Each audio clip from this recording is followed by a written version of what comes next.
All right, all right. Hello, everybody. Welcome to another episode of Oops, I'm an Influencer. I will be your host today, Giovanni. I am the social media manager at People First. Hey everybody, thanks Gio. Nice to see you guys again. We're back. We're so excited today. We have Krista joining us, and we're going to be getting into it. Yeah, of course. Krista, do you want to do a little introduction for yourself? Hey, yeah. So my name is Krista Barbour. You might know me online as at Whimsy and Rigor, and I am a middle school teacher, so I'm basically a hero. Yeah, exactly. First things first, how did you come up with that username? I was at a conference and these two people wrote this book called Intention, and they were talking about this idea of rigorous whimsy.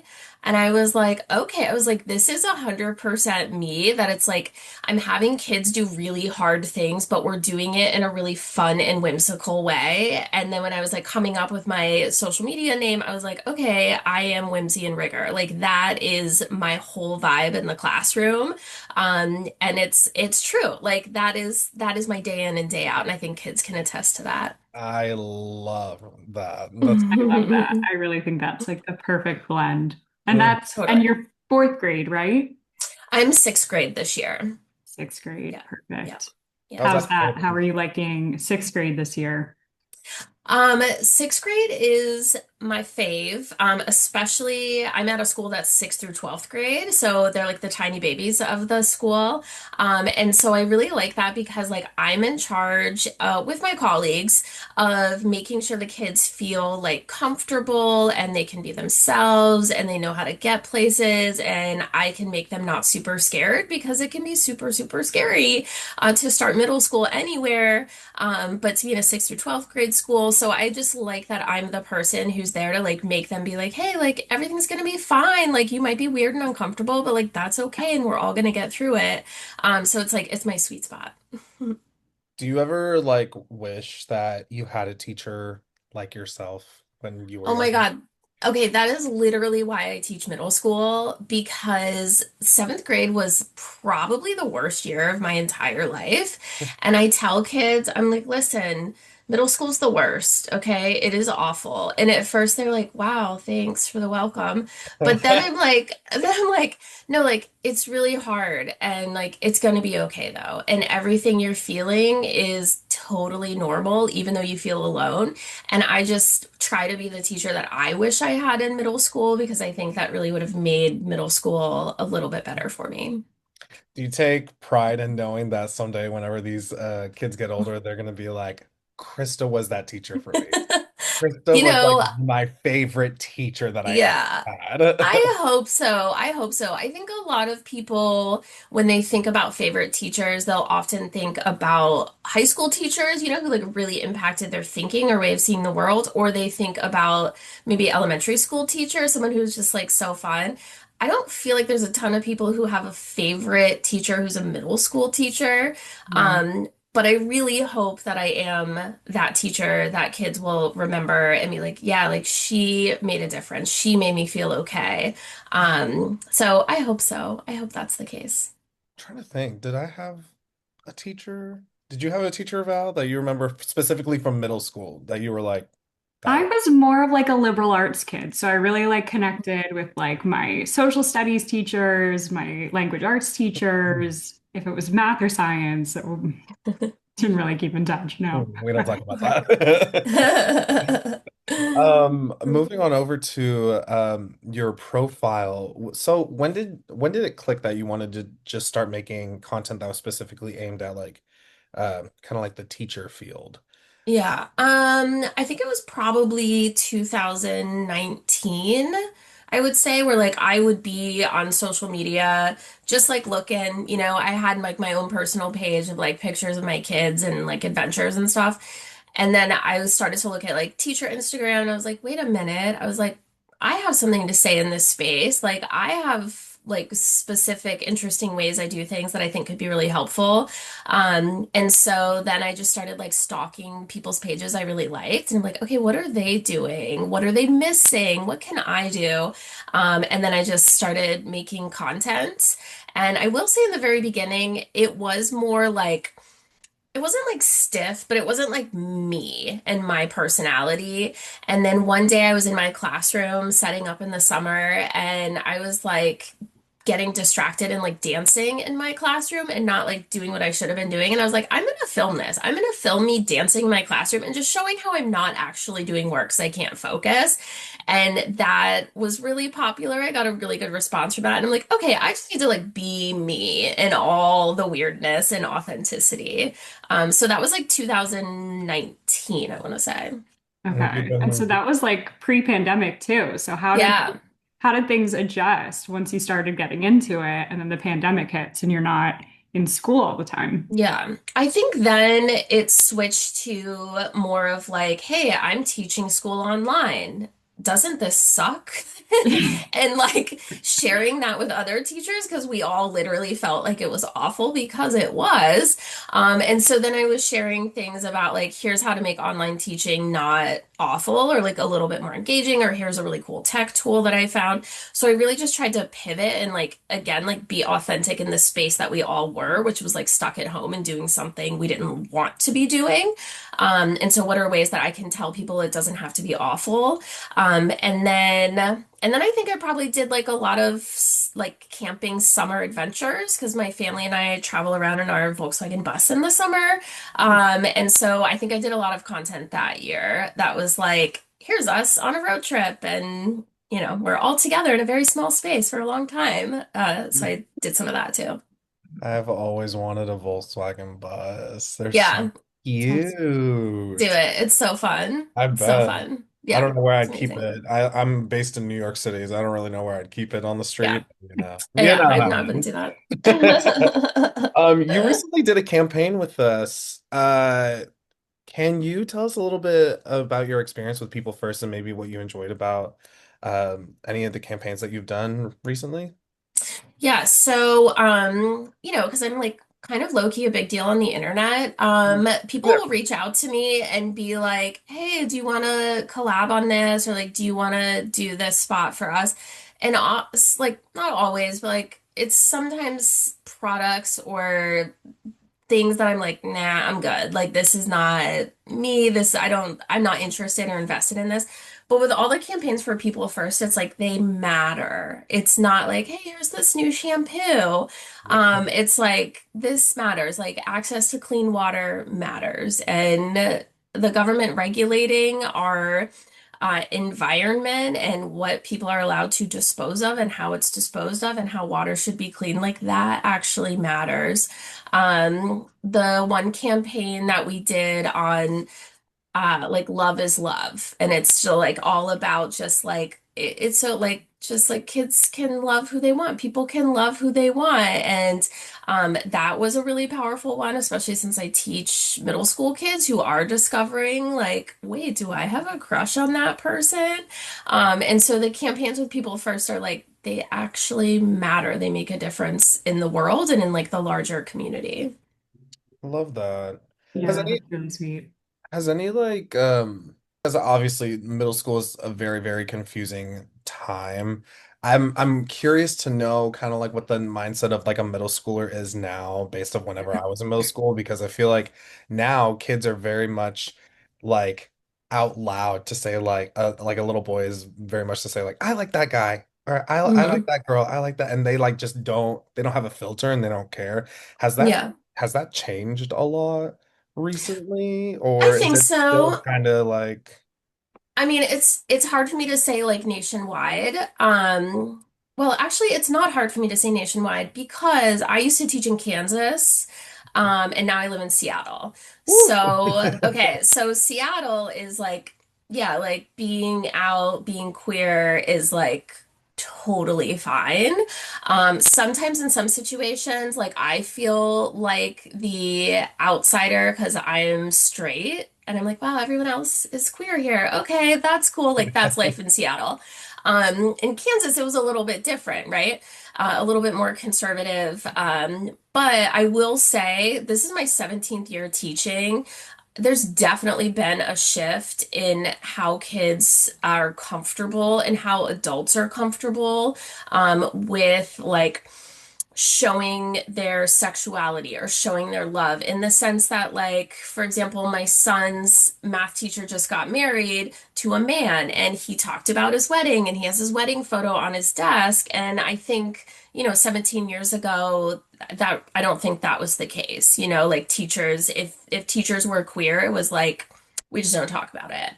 And so I think that's really beautiful that adults can be who they really are in the classroom.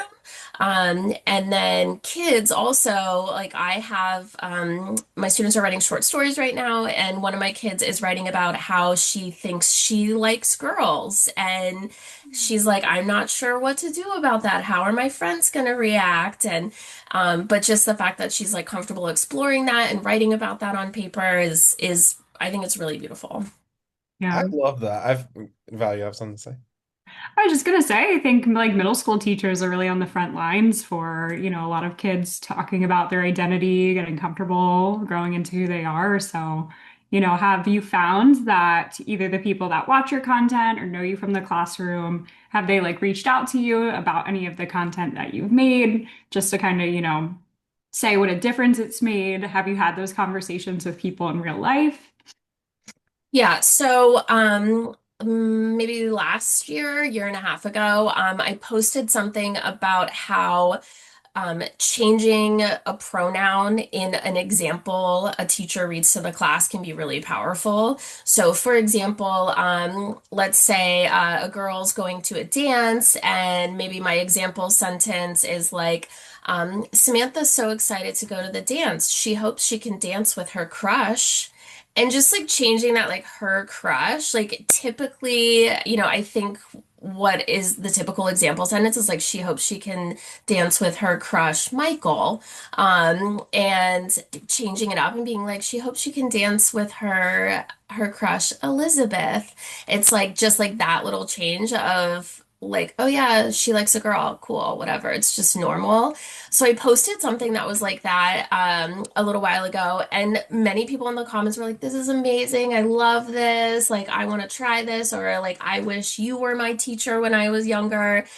And then there's also been people who are like, why are you doing this? Like, this has no place in the classroom, which is insane because, like, it's totally fine for like heterosexuality to be in the classroom, but it's not okay for queerness to be in the classroom. And that's not okay. That's not okay. So I just try to like normalize characters in my example sentences, like loving all different kinds of people, because that tells kids, oh, like that's okay, that's normal. I can also love someone who's my same gender or whatever. And so, yes, people do come out in the comments, usually positive, but sometimes, they get a little feisty. And I have to just, explain to them that they're wrong.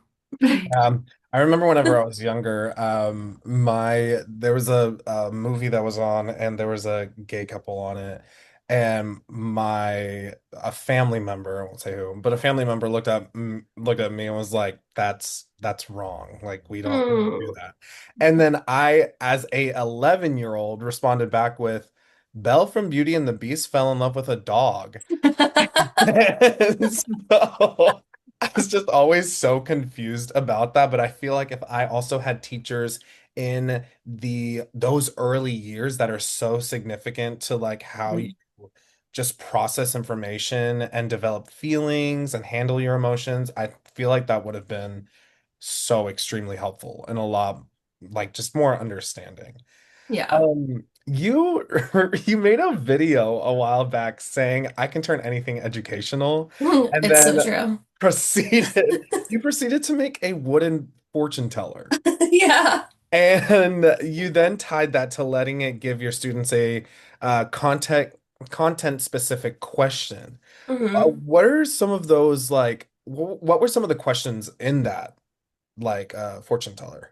Yeah, okay. So first of all, I found this store fortune teller for $10 on clearance at Barnes and Noble. And I was like, yes, this is coming home with me. What am I going to do with it? I don't know, but I will make it relevant to my classroom. So I there's these tiny little scrolls. And so on teeny tiny pieces of paper, I wrote just content specific, but like generic questions. Like, for example, what was the character's main conflict? Does the title match the story in the novel? You know, just like generic questions that you could use for any book. And I put them in their little scroll cases and then loaded up the fortune teller. And then students can turn this wheel and a scroll comes out and they open it and they read the question and then kids respond to the question. Like 100%, those are just questions that could be like on a worksheet and I'd be like, answer these and they'd be like, ugh, boring. But because it comes out of a fortune teller, they're like, yes, and they are into it and writing and responding. So, That is yes. so cool. While I was looking through your profile, I saw that and I was like, no way. A Okay. wooden fortune teller. But what are some other projects that in the past that you've done like that? Like what are some projects that you say I can make anything like Yeah. I mean I can make anything educational? Okay, one we did recently is called Create an App. And so students choose from any of the stories that we read, and then they have to design an app that doesn't exist. Okay, an app that doesn't exist yet, or maybe literally ever. They have to design an app that would have helped the character solve their problem. And so, really, what I'm doing, this is the rigorous part, they're really doing character analysis, right? But then the whimsical part is they have to design an app that doesn't exist that would have helped this character. So they have to first explain, like, what's the character's problem? How do you know that evidence from the text? Okay, now solve that problem for the character and explain how your solution would really help them. Now I'm an English teacher, okay? I'm not teaching coding over here. We're not literally making apps. Um, but they do get to make the app icon on Canva. And so they really like doing that because it's that creative, artistic, visual piece. And it's like your app needs to be simple, but it needs to convey what it does, right? And we look at like actual app icons. We're like, what do we notice about all these? And then kids make their little app icon. And some of their ideas are really cute, really clever. There's a lot of portal apps, because you know, if the character could just like portal somewhere Transferring. else, Yeah. yeah, their problems would be over.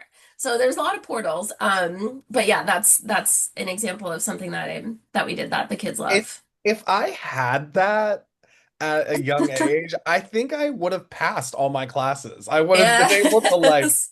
focus a lot more because that's so much more fun than Yeah. Yeah. Yeah. like I'm very much I'm a visual learner. So like Yeah. if a teacher's like open your science book and read chapter two, I'm like Mm. I don't see Mm. it, so I don't get it and I don't Yeah. understand. Don't care. I Yeah. don't know if you feel Yeah. that way, Val. Are you a visual learner or are you a Yeah, big time. I mean, I need that. And I love that. I love these. We're building apps now in the classroom. It's so awesome. Yeah. The iPhone came out when I was in sixth grade. So, because also one of those kids in the classroom could eventually like Yeah. create an app, and that's like that could have been the start of them Mm. loving the idea of that and wanting to learn more. Totally. I Yeah. love that so much. Um, okay, sorry, just I love that. So as you know, People First hosts a lot of campaigns in the political and advocacy space. If Yeah. you could make your own campaign, what would it be and why? I think I think I would do something with AI and kids and teaching and writing and thinking. I'm not sure exactly what that would look like. I really like AI. I think it has incredible potential in the teaching space, especially. I know a lot of teachers this year that I've seen on social media are like going back to kids are writing everything by hand, which I don't necessarily think is the answer. So I want to be in a space where and live in a country where it's not all or nothing. It's not like, yes, AI, like let's let it do its thing. Let's no restrictions, no regulations. but I also don't want it to be like, well, we can't do this, can't do this, can't do this. Like, I want to live in a place where like there's advocacy and there's thought and there's logic around this intensely like potentially dangerous tool. And I want kids and teachers and all people to know, like, hey, here's this tool, and here's ways we can use it, and here's ways we probably shouldn't use it. But how can we come together to agree on let's use this tool for good, and what does that look like? But let's not lose our critical thinking skills along the way. So I'm not sure exactly what that looks like, but that's something I've been thinking a lot about is AI in the future and kids and thinking. I think that actually would be a good campaign because it's more like speaking out on, yeah, it would just be literally a video of a bunch of people getting together, agreeing on the same thing, being like, guys, we can sprinkle in a little AI here. We can sprinkle in the other older path here and Yeah, there. yeah. Like it's not end all or be all or anything like hmm that. I think that's actually pretty smart. And do you like, is there anything that AI has helped you specifically as like a teacher? Like what are some examples of like how it could help in the teaching space? Yeah. Sometimes I mean, I've been teaching for a long time, so I've always taught middle school. So like can foresee a lot of problems, a lot of issues that might come up in my lesson planning or in my delivery. But I've used AI in the past um, to help me figure out what are potential problems that could come up. So if I'm like, hey, I have this lesson plan, here's what my students are like, here's my goal, here's my timeline. What are some potential problems that might come up so I can plan for those before they actually happen? And that's been a useful tool just to have AI kind of help me like think through something thoroughly. And I've also used it to give kids real-time immediate feedback in their writing. Like, I am incredible. I am a great teacher. I cannot read 100 stories that my kids are writing and give them meaningful feedback every single day. Like, I literally can't. But I know feedback is super, super important to kids as they are writing. And so I've used AI to like put in my rubric, the specific things we are working on. And then I'm like, AI, please go give feedback to these kids. And then I can look at the feedback it produces and I can make any changes. But like for example, yesterday AI was able to give 60 kids feedback on their writing. And then kids got something they could work with while they're waiting for me to come through and read their work too. So those are two big ways. One is like a thought partner, and one is like helping me help students in like a really efficient, real-time, Yeah. immediate way. And also kind Yeah. of gives you preparation in case anything else were to happen. Yeah. I get that. I get Yeah. that. It helps to like expedite those things too, because if it takes a while to grade and you get back to it, like maybe you kind of lost interest in it, the Yeah. student is, and I think it's nice to get like real time feedback too. So Yeah. Yeah. It's like the way I think about AI and teaching is like AI is in addition to me, it's not instead of me. yeah, And I think that's important, especially when I'm telling non-teachers, like, oh, I use this to give feedback to students. They can be like, wow, you don't do your job? No. Okay, I'm still doing my job. Okay. It's just Yeah. AI is doing it quicker than I can. I will get there. I'm going to help that kid one-on-one, but like this tool is helping me help your kid. yeah. You sprinkle in a little here and sprinkle in a little there. Exactly. Yeah. People always talk about this is a different subject, but people always talk about the cringe factor when posting. Do you get that? Do you get cringe factor? And if you do, explain how to get over that. But if you don't, Okay. also explain how you do that. Okay, okay. I like to think of myself as the queen of cringe. Okay, like I am excellent at just being full on cringy. For example, my students had to read a paragraph I wrote that was all about the stupid Roblox game Steal a Brain Rot. Don't know if you're familiar. And I was like, all right, you guys, I'm like, you have to read this paragraph. There are missing periods. There's run-on sentences. I'm like, you need to read it and put them in. And I get it. I get like handed out. And as the papers handed out around the room, the kids are like, what? Wait, what? Steal a brain rot? What the heck? This doesn't even how you play. They're critiquing my content. So, I really needed my 8-year-old to proof my content. But anyway, so yes, I'm very cringy. I'm very comfortable being cringy. But I think like that's a very real thing, right? Like a lot of people on social media who say they want to be influencers, they're like, I'm not comfortable showing my face, or I just feel really uncomfortable. And I just think like, okay, what is the point of what I'm doing? The point of what I'm doing is I'm offering something to other people that's going to help them, that's going to give them an idea, that's going to inspire them or make them think. And then I'm like, that's just what I need to present to them. And like, yes, it is about me, but it's also about like me wanting to help and reach other people. And so that kind of helps like get rid of the like, oh my God, it's me, everyone's judging me. Um, but if you feel like you're not offering something, then what are you doing? You know what I mean? Like that's Yeah. helpful. Do you think that that's what the difference between being a content creator and an influencer is? What do you Like, mean? like, so for instance, for me, whenever I think influencer, I think of people that are actually like making a change in the space. So like Hmm. you're posting all the teacher content and you're creating a safe space that can also be influential to these kids as they grow up. Whereas like a content creator takes like a picture of food or like takes Yeah. Yeah. Yeah, yeah. yeah, yeah. Yeah. I think that's a distinction for sure, is like the why behind what you're posting, your Yeah. impacts. Now, if you could get rid of anything, any like one trend from Teacher Talk, what would it be? I freaking hate it, and I hate this in real life too, when people are like, 3 more days to the weekend, or it's like 6 more days to break. I'm like, number Yes. one, you are like literally wishing your life away. Like that is actually what you're doing.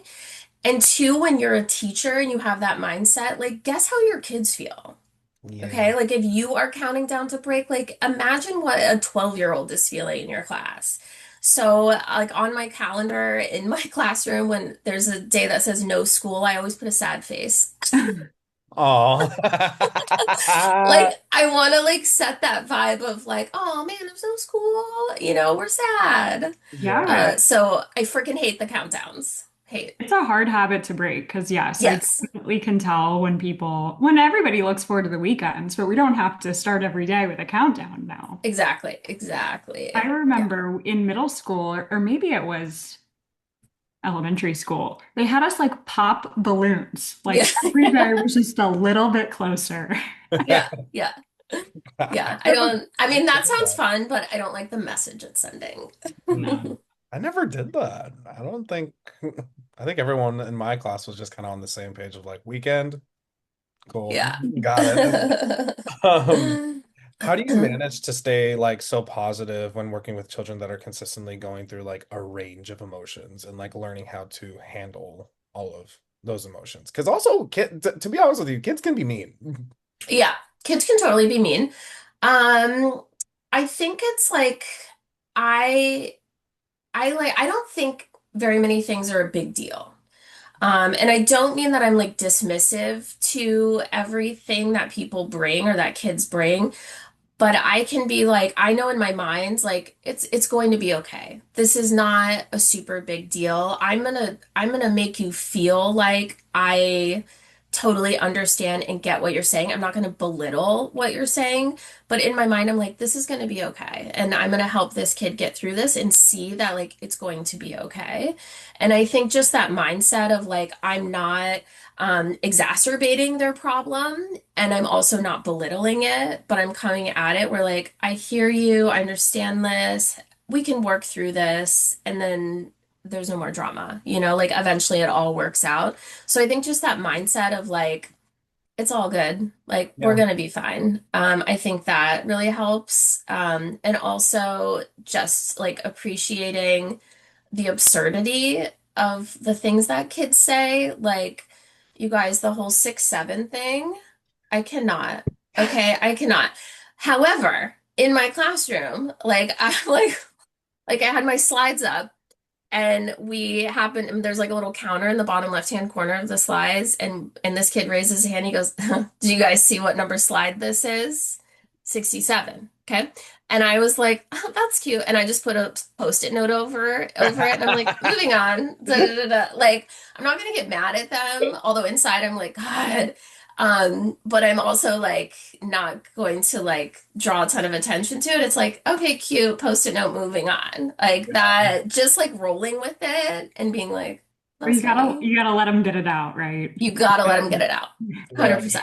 Move on. 100%. I Yeah. love Yeah. that. We're gonna do a quick game of Smash or Pass. Woo-hoo. Basically, I'm just gonna give you a bunch of prompts, and you're gonna tell me if you're with it, you smash it, and if you hate it, you pass it. Okay. All Cool. right. Wait, do I explain? I just say smash or pass. You can give an explanation if you want. Okay. Okay. We'll see how I feel. Okay. Uh, all right, smash or pass. The creators started their video with "Get ready with me." Pass. It's been done. Period. Posting your school wish list on social media. Okay, smash. I personally wouldn't do this, but I understand that teachers need stuff and schools often don't provide it, so smash. Mm. Van life. Smash! Exactly. Creators who make apology videos with a Notes app screenshot. Okay, personally, pass. If I see it smash, I will read it and be like, this is so dumb. But I Yeah, will read it. I will read it. yeah, same. I'll be reading it. I'll be reading it. I will say though, if it's more than like 2 slides, then I'm like, Oh nah, no, that Yeah. out, too out. Yeah, excessive. 2 slide max. Yeah. Teachers choosing the kid to answer a question who didn't have their hand raised. Ooh, okay. I'm gonna say smash, but you give the kids that warning. So you're like, here's what I do. It's called a cold call. I go, okay, everyone, everyone needs to think of this answer. So everyone be thinking of it when I ask this question. I'm just going to call on someone to tell us the answer. So everyone think of the answer. So it's a little bit different than like catching the kid who's not raising their hands. Like everyone knows they have the potential to be called on. So I'm gonna say smash, but with that caveat. Love that. It's Uh, fair. that is actually fair, and I wish a lot of other teachers went about it that Yeah, way. yeah, same. Lanyards with thousands of keys and hand sanitizers on them. Listen, we've all seen the guy on social media who pretends to be the principal and he's got his keys. Okay, so smash just because of that guy. Creators who yell while talking just to get people's attention. No, pass. Just keep scrolling. Decorating the classroom. Oh, smash. As Have you seen my classroom? yeah. TikTok ads that have creators earn commission at the bottom. I mean, smash because they are making content and like we're watching it and consuming it and they should be compensated for that. Yeah, make your money basically. They Yeah, gotta eat. exactly. Exactly. What'd you say, Val? They gotta eat. They gotta eat. Last smash or pass. Math. You guys, I'm an English teacher. Right. However, for whatever freaking reason, I am in charge of helping my middle school son with his math, and I just want to say I am killing it right now. So I'm gonna say smash. Like, if you need to divide fractions, I'm your gal. I'm your gal. Have they changed the way that they do math? Yes. Ugh, I'm Yes. okay. I'm I good. mean, it's harder because they try to make you understand why. And Yeah. when I was in school, it was like you just do it. But now they want you to know why, which I think is great, but it's also really hard. But fractions, I'm me. All me. All right. Well, we have reached the end of the Oops, I'm an Influencer podcast. Krista, thank you so much for, first of all, responding in such a timely manner. Yeah, And I'm also in. just being with us today. I think everything that you have told us has been really insightful. It's also been really, really fun. And I hope that anybody who is listening to this podcast or watching it can get some influence from you and like maybe implement some of your techniques into their classroom and hopefully they just take on a much more loving space in the classroom and not telling their students that they can't wait for the weekend. Yes, I hope so too. But really, thank you so much for joining us. Thanks for everyone for joining us on our second podcast ever. We're looking to do these monthly, and if you want to get more people first, follow us on socials or stay tuned. Our co-host Nicole does the podcast too, and she explores influencer marketing, but from the strategist and brand perspective. And you can check that out on all of our social medias.